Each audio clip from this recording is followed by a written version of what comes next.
Anong mensahe ang kailangang marinig ng mga Virgo sa period na to? Pwede nangyayari na itong magiging reading natin or mangyayari pa lang. Kung hindi man para sa inyo itong magiging reading, di baka para sa someone na malapit sa inyo o sa someone na kakilala nyo mismo. Baka may lumabas na gender, mamaya gawin nyo na lang energy. Masculine at feminine energy. Pwede rin naman na huwag nyo nang pansinin ang gender. Hindi ko masasabi kung anong magiging reading, kung positive ba o negative. Depende sa kung anong mapipick up mong energy. Walang masama kung papanorin ang Sun, Moon at Rising sign, kasi baka man sa mga yan ay mag-resonate na sa sitwasyon nyo. Teka, sa gabal ang ilaw, kaya ang sakit sa mata.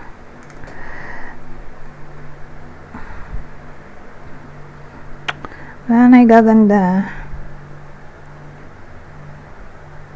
Sakit sa mata, gawa yung ilaw tumatama sa mata ko.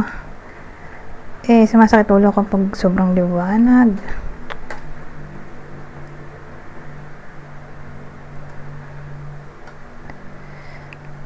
Wala na tayong magagawa sa part na to, pero nakalagay doon ay prison. Ito, illness.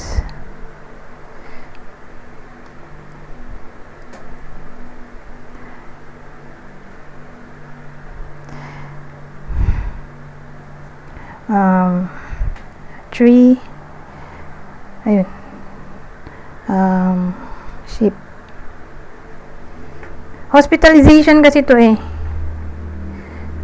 building to, natrap sa building, di hospital. Illness, di yun na nga, hospitalization. Whether nangyari na to, mangyari pa lang.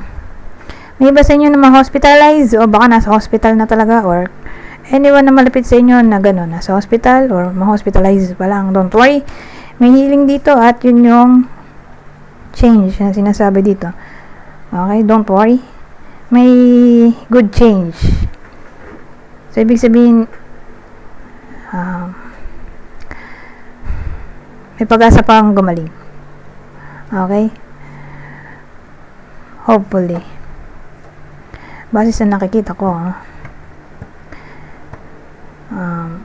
may progress dito progress sa health, di galing yung sa sickness. So ibig sabihin may recovery, in short.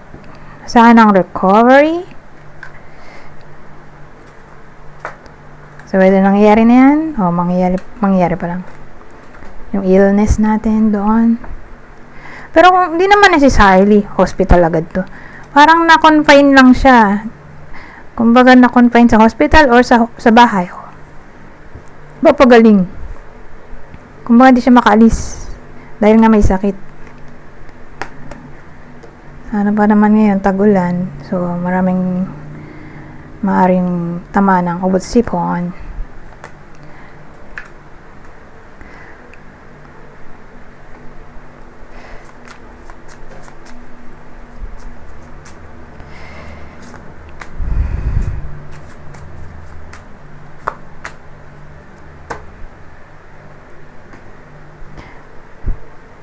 Hindi tayo nilulubayan ng negative card dito. Oh my god, sana maganda to,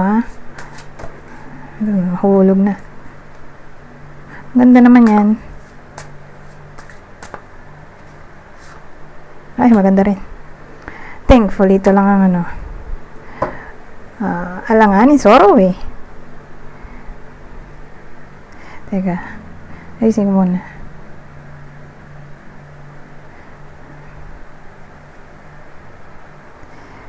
So game, magsimulan na tayo. Ito house, house, sorrow, key, rider. So anong meron? Saan ang galing to? Itong sorrow na to dito sa house. Ano meron sa house? Baka bahay mismo or mga nakatira mga taong nakatira sa bahay. So, tawag dito. Or small building.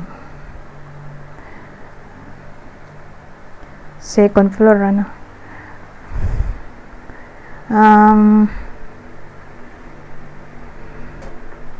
Ayun. Maring ang pinanggalingan ng problema ay literal na bahay or pamilya or mga tao sa loob ng bahay, di pamilya, roommate, relative, friend, depende, basta nasa loob ng bahay. So don't worry, maayos din yan kasi nandito donkey. At more like paparating pa lang yung success. So ibig sabihin mangyayari pa lang tong solusyon sa problema. Okay? O baka may darating na tao para pagbatiin yung mga magkakaaway ditong relatives, family members, roommates, friends sa loob ng bahay na to. O baka yun talaga problema, bahay, yung upa, or sira na siguro yung bahay. So regardless kung anong problema dito, maayos din yan dito sa dalawang card na to.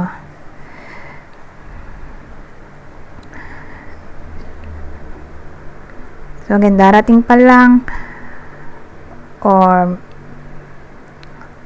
may taong darating para ayusin yung problema or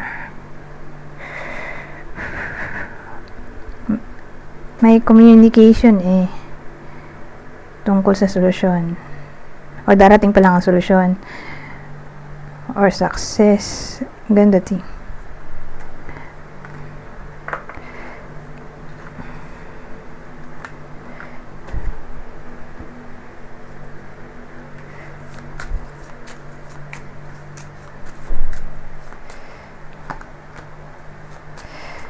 Pero may long way tayo.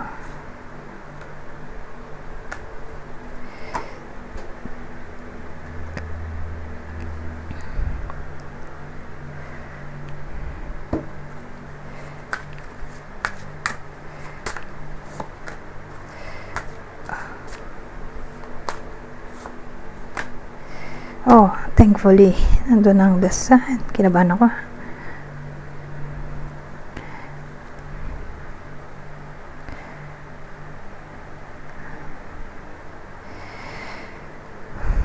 So, okay, magsimula na tayo.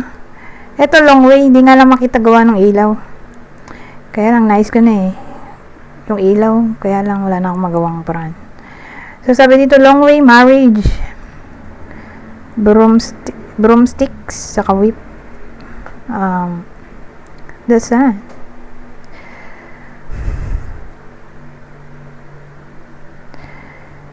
So, anong meron? May ano kasi dito, marriage. Baka marriage talaga yung problema dito. Or engagement. Engaged pa lang yung tao. Whether engaged na yung tao or married. Dito.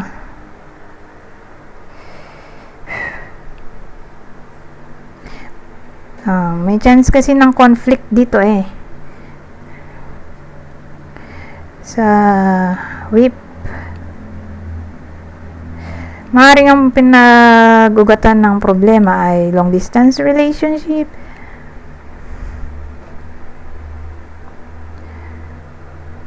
Or kawalan ng time. Pero, ang maganda, nandito tong the sun. So, susunugin niya yung negativity. Ito. So, in short, may reconciliation din naman na maaaring mangyari. Don't worry. Or, maayos din yung problema. They're in the team.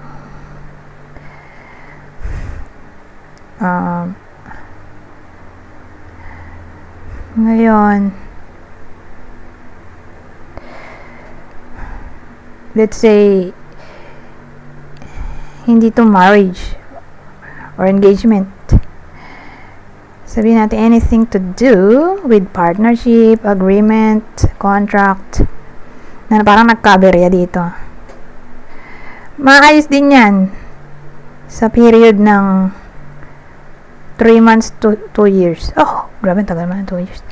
Ganun sa period ng 3 months to 2 years, kasi patience card to it takes time para maayos. Kailangan maghintay. At least, maayos pa rin naman, no? Yun nga lang, kailangan lang maghintay. Hindi mo masabi kung kailan, kasi doon iikot yung time period o window. Ano ba yan? 3 months to 2 years.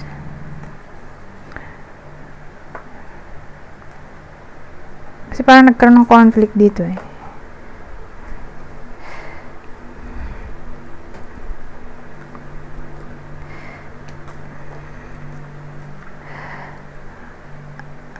Ay, dito na tayo sa susunod. Hindi na yung kanina. Iba na. Taro na to. Kanina keeper Eto, taro.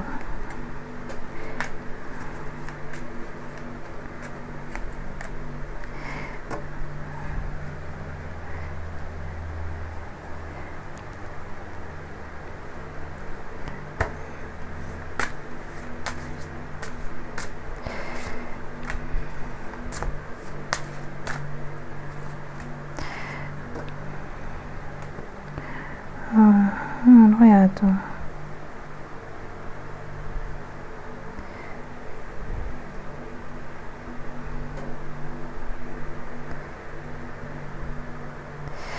So, magsimula na tayo.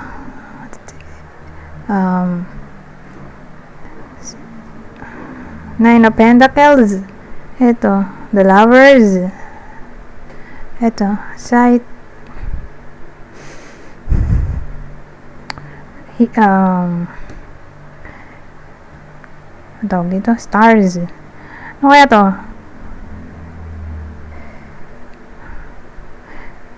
Maraming pwedeng case. Una, single, may wish na magkakatotoo. Baka maging in a relationship na dito, or mahanap niya na yung Mr. Right or soulmate na gusto niya. Yun yung una. Pangalawa,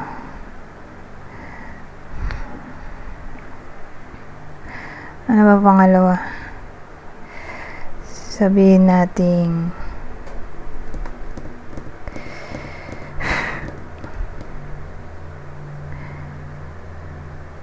sa topic ng reconciliation. Actually, pwede rin naman dito kung mag-ex.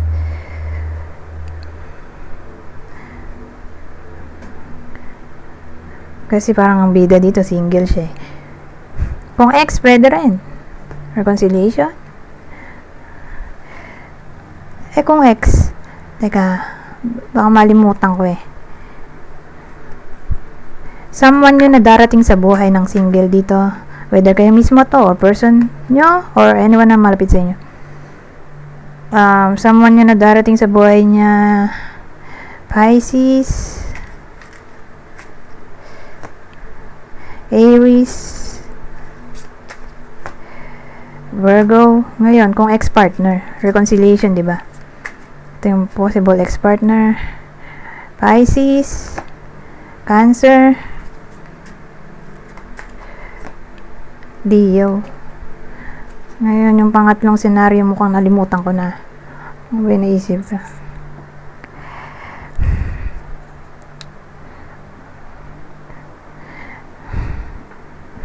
Nakalimutan ko na.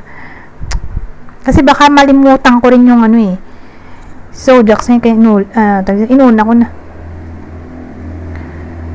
Ito naman ngayon ang nalimutan ko, yung pangatlo.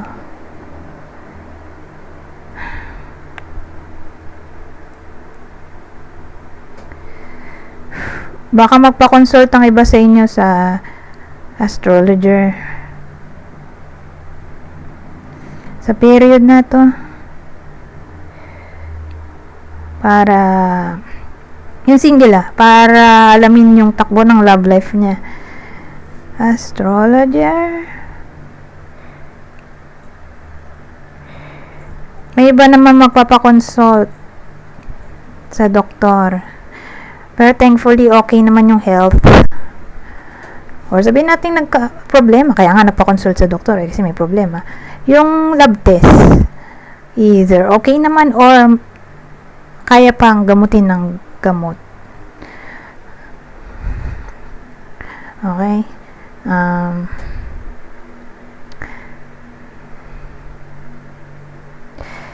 Astrologer, no? Yung sabi ko kanina.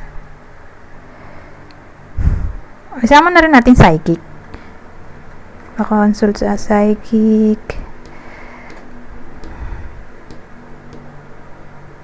Ngayon, kung walang ganoon, may clarity na marireceive ang iba sa inyo sa topic ng love life. Unexpected clarity, ayan.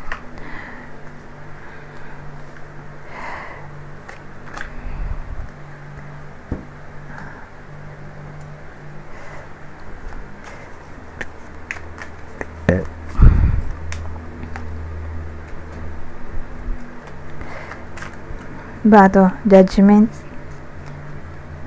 Oo. Justice. Ano? Judgment. Justice. Ganun. Ano to 21. Ay, teka nga. Nalito rin ako.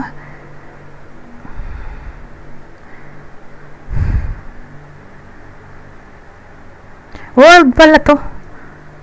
Ay, justice pala talaga. Ano ba yan? Double X pala ang 21. So, bakit sumunod? Kaya pala justice yung nakalagay. Oh my God. So, justice pala talaga siya. Ang judgment ang 20.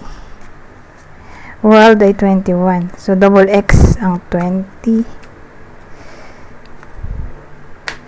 Ay. Naging 3. Hapatin na natin.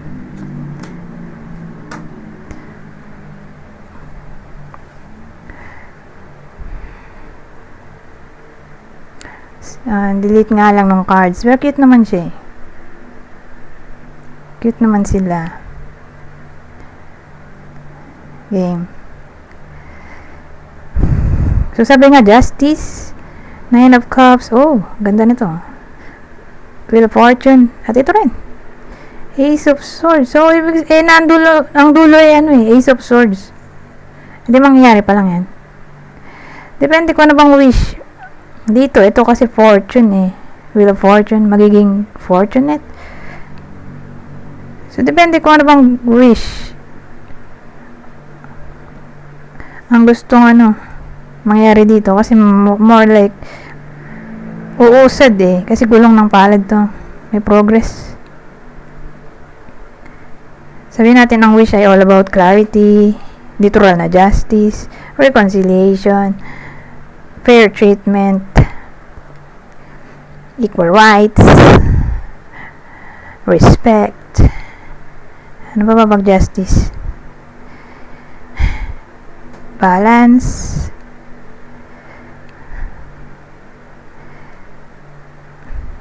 clarity, diba? Truth. Ayan. Kung yun ang wish, all about dito sa topic ng justice card,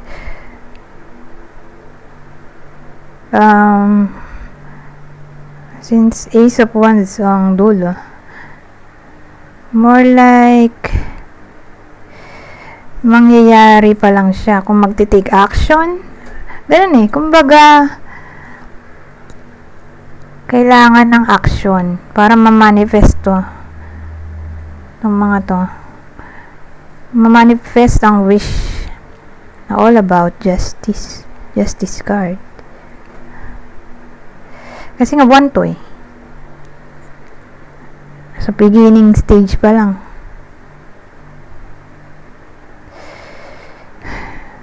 O initial phase. Kaya lang tong ilaw ko ng na-deads na yung battery. Dumilim Ay, teka, may isa pa akong ilaw.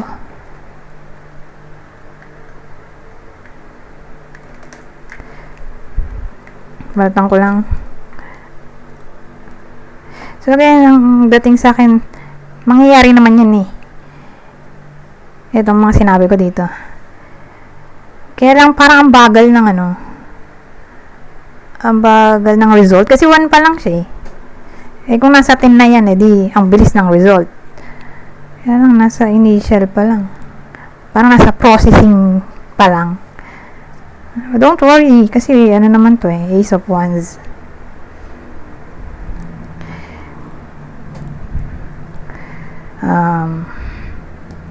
May potential. Okay? Don't worry. Yun ang malaga. May potential outcome. Or sabihin natin mas mapapabilis yung result kung magte-take action.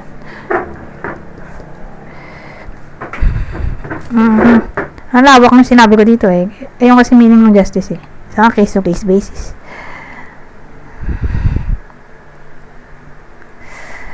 Anyways.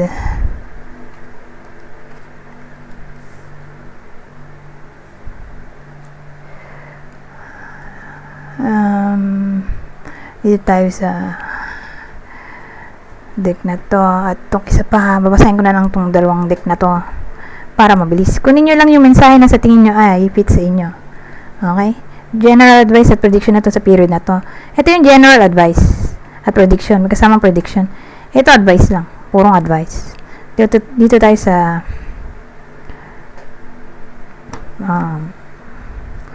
advice prediction. Tatlo lang kukunin ko, tig-tatlo.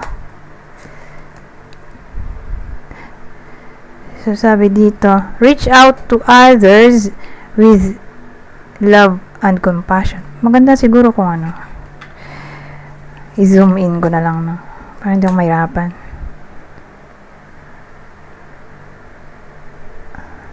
Ayan. Ito. So sabi, all your dreams are coming true. Wow. Parang yun lang din yung kanina. Yung may wish, di ba? Nasabi ko wish saka fortune. Magiging fortunate. Pero sa topic ng justice card.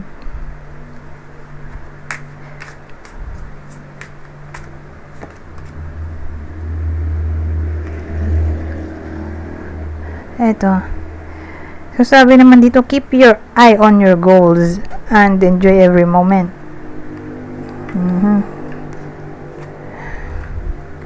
Ngayon, dito naman tayo sa general advice.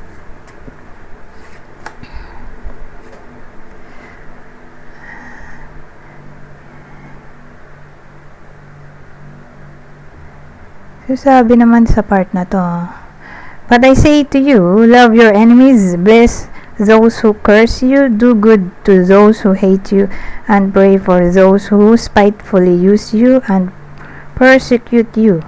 Ito galing to sa Bible, Matthew. Ko lang paano basahin to eh, pero feeling ko galing Bible.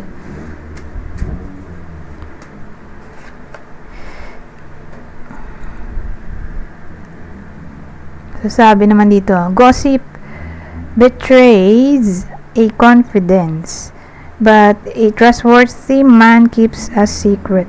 Proverbs. Bible din siguro to. At ang uli,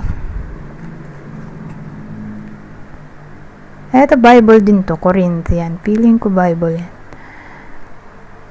Do not be misled. Bad company corrupts good character. Corinthians. Anyways, hanggang dito na lang. Goodbye. For now.